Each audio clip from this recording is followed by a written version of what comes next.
Summer's ending, the office is calling, and cold weather is on the way. But why say goodbye to sunshine just yet? This October, escape to sunny San Diego for the 2025 ACEC Fall Conference.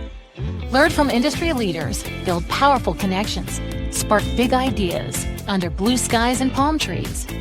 Early bird registration ends September 4th. Lock in your spot now at conference.acec.org.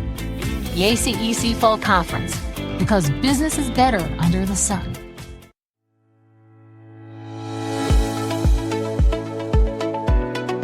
Welcome to Engineering Influence Podcast, the American Council of Engineering Companies. And today we're joined by our good friends at BST Global to talk about something near and dear to our hearts, of course, increasingly so. That's technology, that's AI, that is how the AEC industry is actually responding to it and adapting.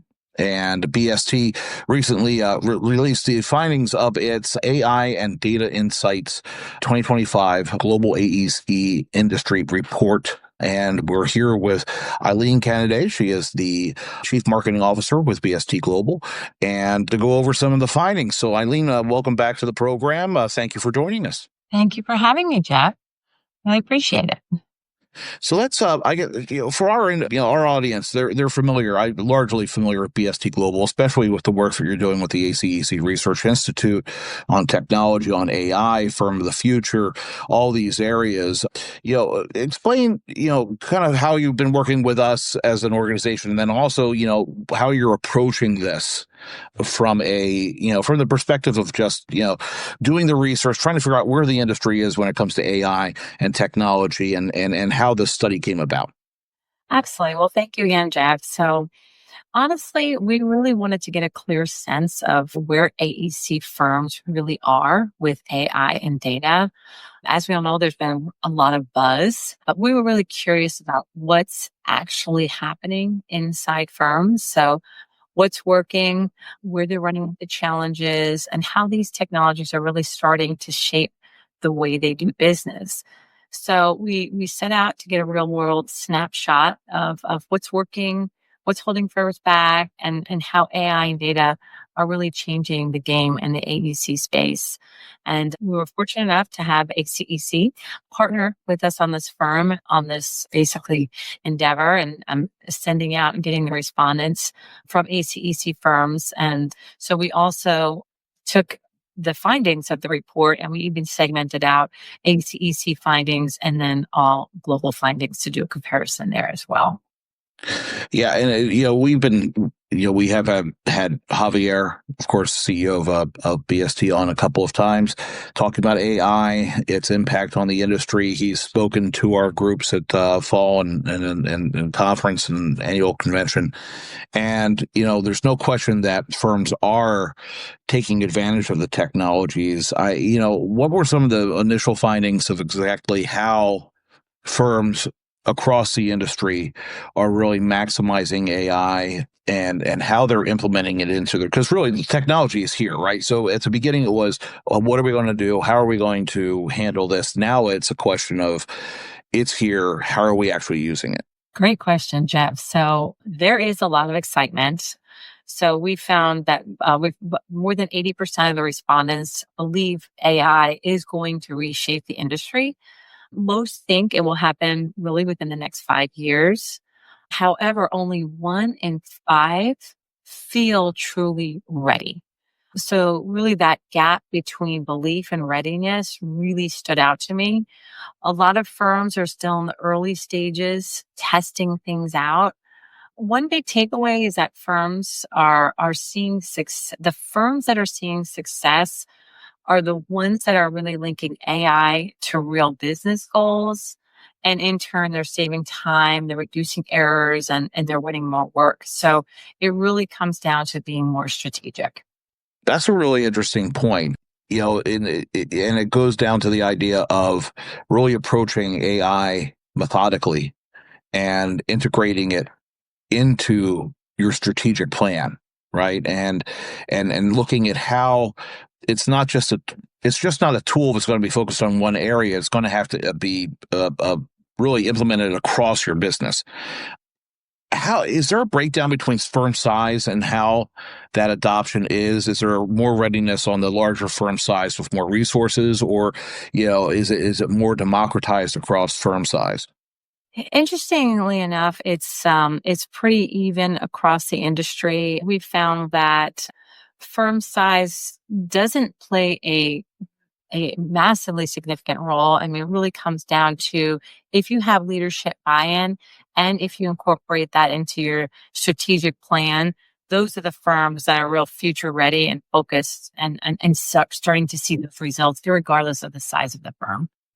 So it really is a question of that. It has to be implemented at that core level, strategic level of a firm. So it's Yeah. it has to be part of the strategic planning and not just segmented or siloed off into one business area.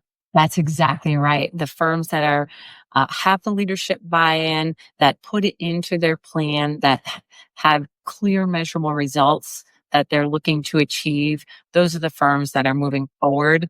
Oftentimes, firms are saying they want it, but we found in the report that very few actually have that implemented, and so it's hard to see results quite yet. Yeah. So how were there any big changes between AEC firms in general and then ACEC members?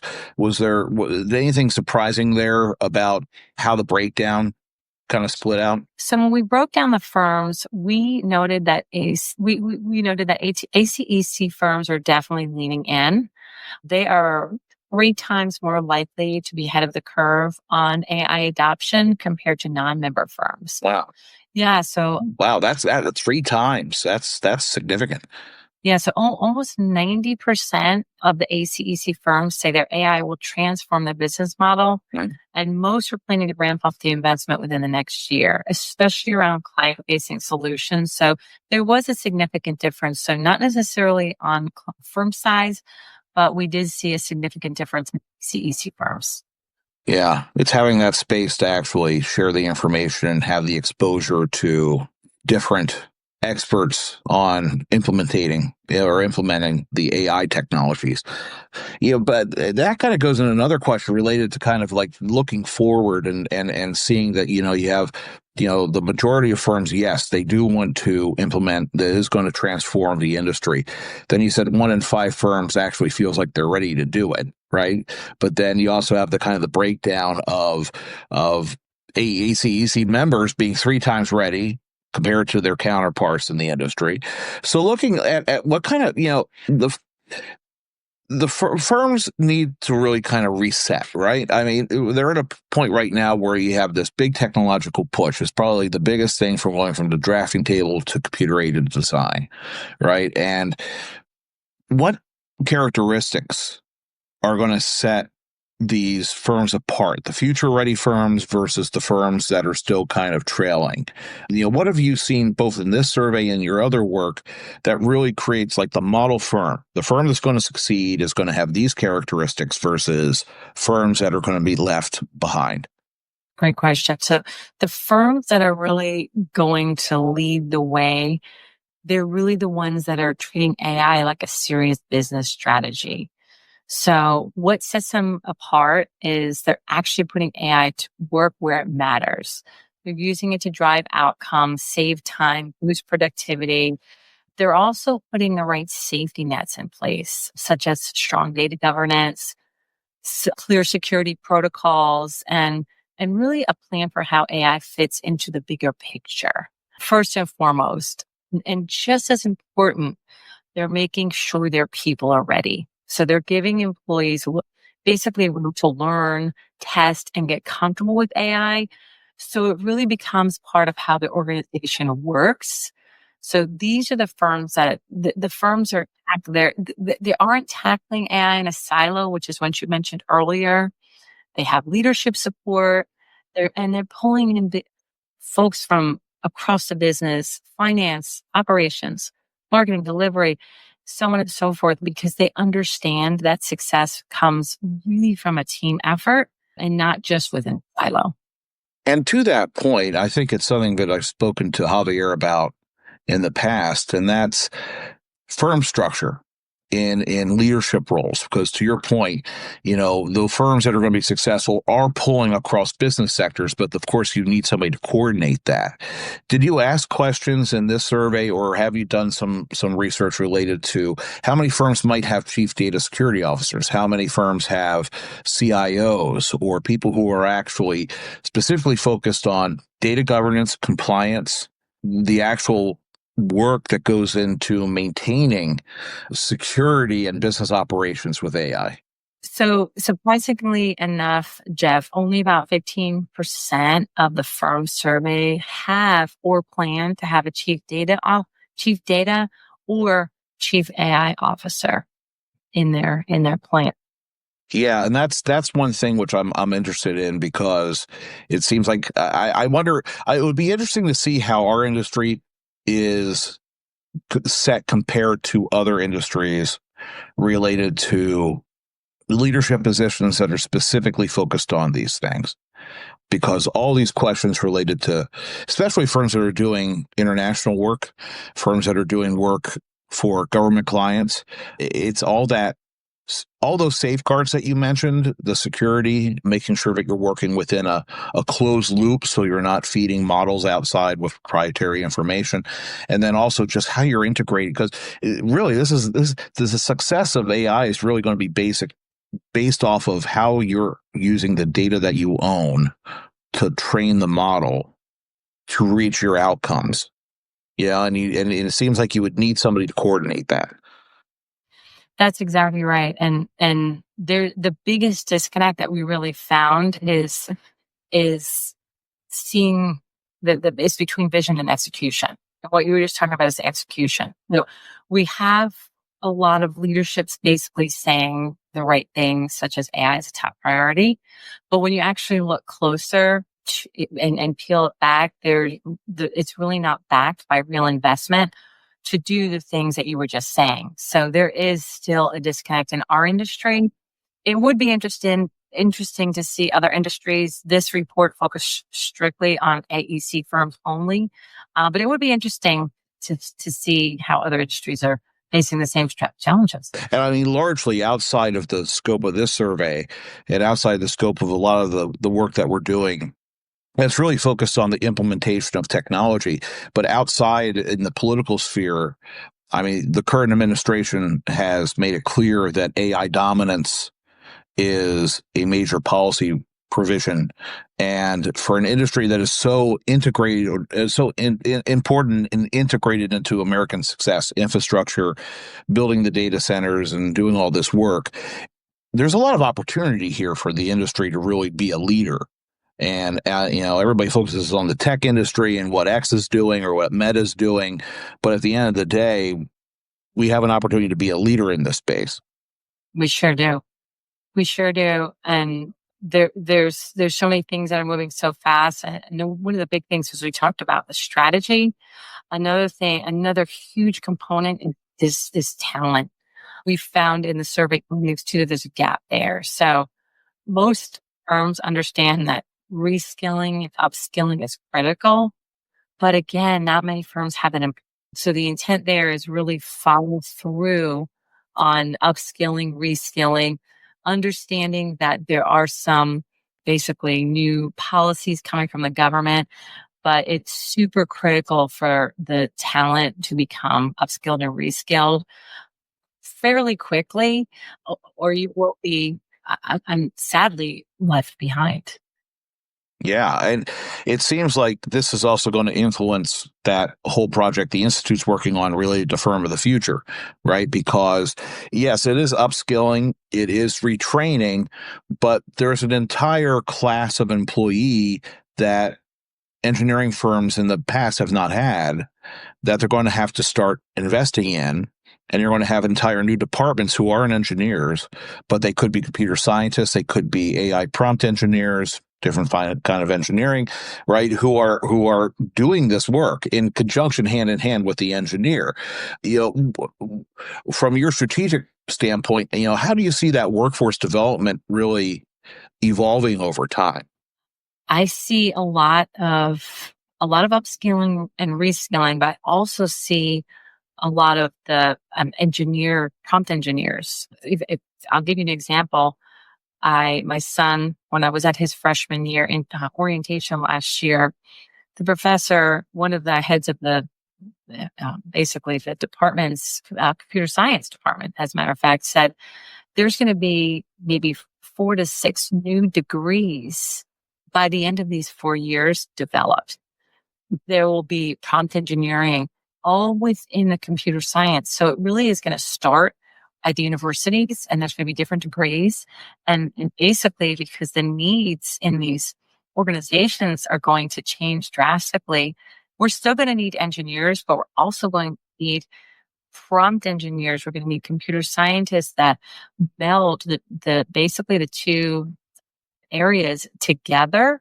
And some of the seasoned professionals are going to be, need to learn and upskill, but the folks coming out of school are going to have this skill basically that they're trained in. So I see a big shift in the types of employees. But again, I'm going to go back to, we're always going to need engineers. We're always going to need architects. We're just going to need to enhance and then upskill. That's a good signal to anybody out here listening who's looking at going into the university, right?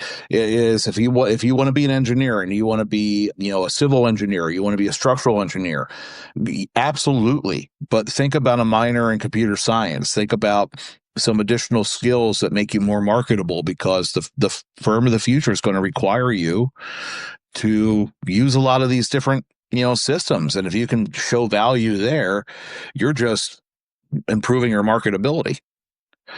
And there's a lot here. I mean, so you have the results from the survey. What are you looking to do with those results? How is this going to inform some of the strategic thinking that BST Global is doing, and how you're assisting your clients either enter into this space or help refine their strategic approach to AI implementation? Well, Jeff, we've basically been working within the AI space for 5-6+ years now. And basically we have the data scientists within our company, and we have developed an AI basically an application to allow for forward predictions within projects, so that we can forecast and predict project outcomes before they happen. So instead of looking in arrears, look in the rearview mirror, we're able to look forward and predict project outcomes based on some of the data that comes in. So we're basically learning and staying on top of the industry, working with basically AI and data consortium members. We have an AI summit every year, every 18 months now, have our next AI summit in November of 2026. And where we bring together thought leaderships. We bring together thought leaders from around the world, globally, top engineering architecture firms, to share best practices, to hear what they're doing. And so we can stay abreast of where the industry is going, what the needs are. We brought clients in on our last event as well to hear what client needs are, because those are changing so rapidly as well. And so in addition to working within BST to develop solutions for the industry, we're also having the AI Summit, which is where we're bringing the thought leaders in here, share best practices and network. And then we're also going to continue with the survey. So we're actually gearing up and develop our second round of the AI survey now.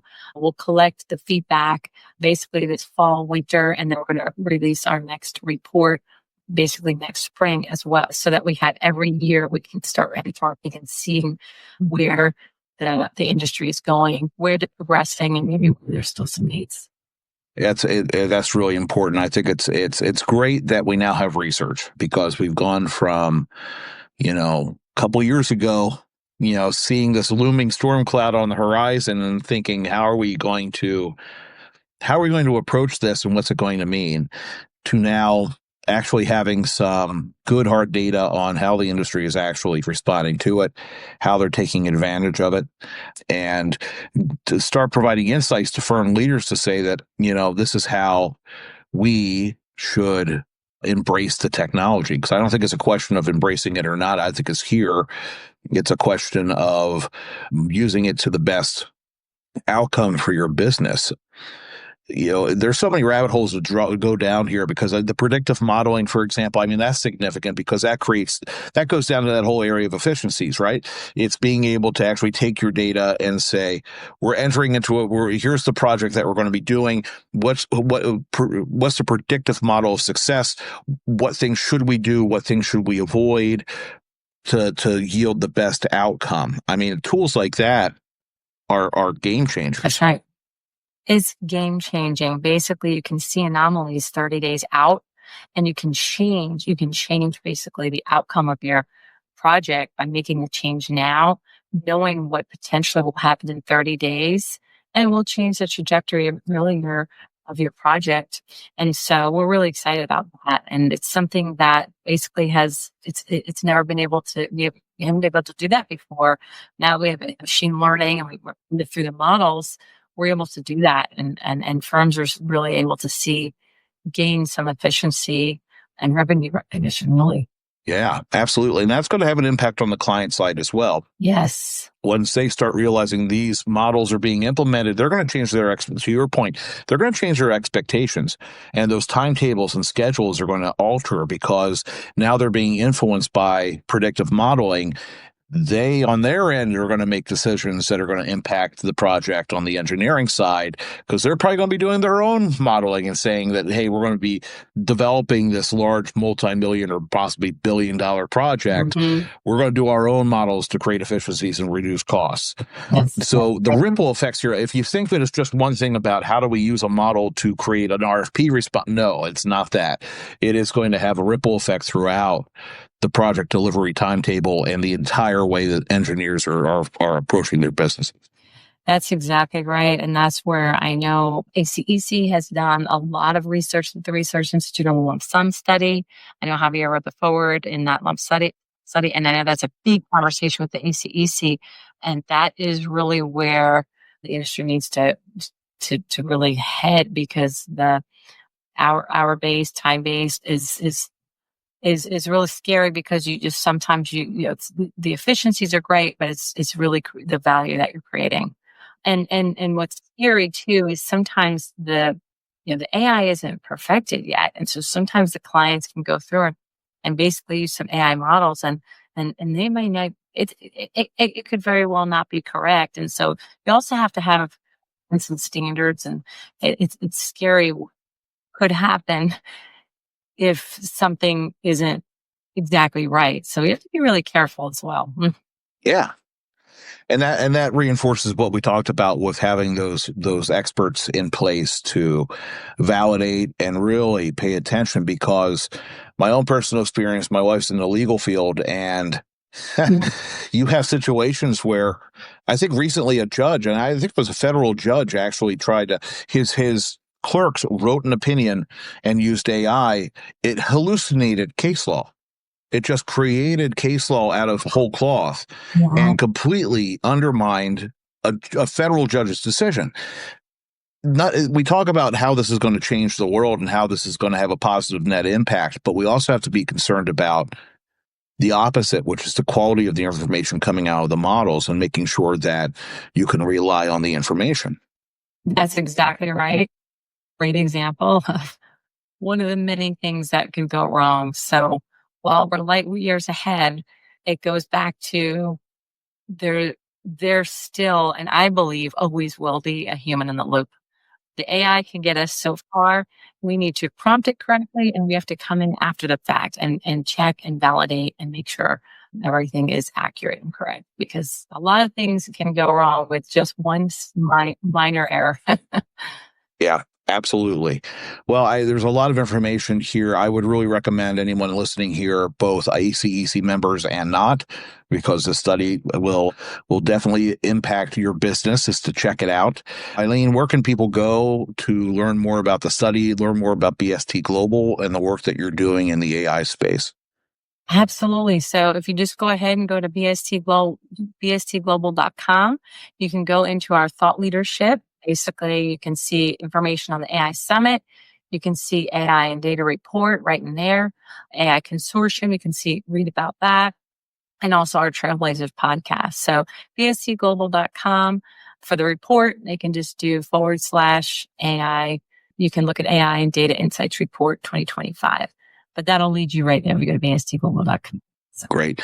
And you'll see some of those Trailblazer podcasts. We've been pushing those on social media. So if you go to the ACEC social media channels, you'll see some links to recent podcasts. And then also, one of the things that I talked to Daphne, who's of course our the executive director of the Institute, and she mentions the BST Global AI Summit. I mean, you guys have some heavy hitters presenting at those events. So if you are a member, ACEC member, or someone listening here and is really interested in attending one of those, I really highly recommend it because the really good quality programming at those summits. So definitely check those out as well. Well, thank you, Jeff. And just for awareness, we actually put all of our presentations online. So if anybody does want to see the sessions from the AI Summit in 2025 we just had in May, you can just go to bstglobal.com/AI Summit, and you can navigate to the AI Summit. You can see the keynotes, you can see the presentations, the panels. We have all of those online for viewers to check out if you have interest. It's basically full thought leadership, AEC firms only, really talking about where they are in the AI journey. Fantastic. Eileen, thank you again for joining us for a great conversation on this. This is one of many. This isn't going away. It's just going to get more complex and technical as we fully mature AI, and a lot more ahead of us. So I really appreciate your time. Well, Jeff, thank you so much for having me, and I really appreciate our partnership with ACEC as well. So thank you again. It's been great. Fantastic. And again, this has been Engineering Influence podcast from American Council of Engineering Companies, and we will see you next time.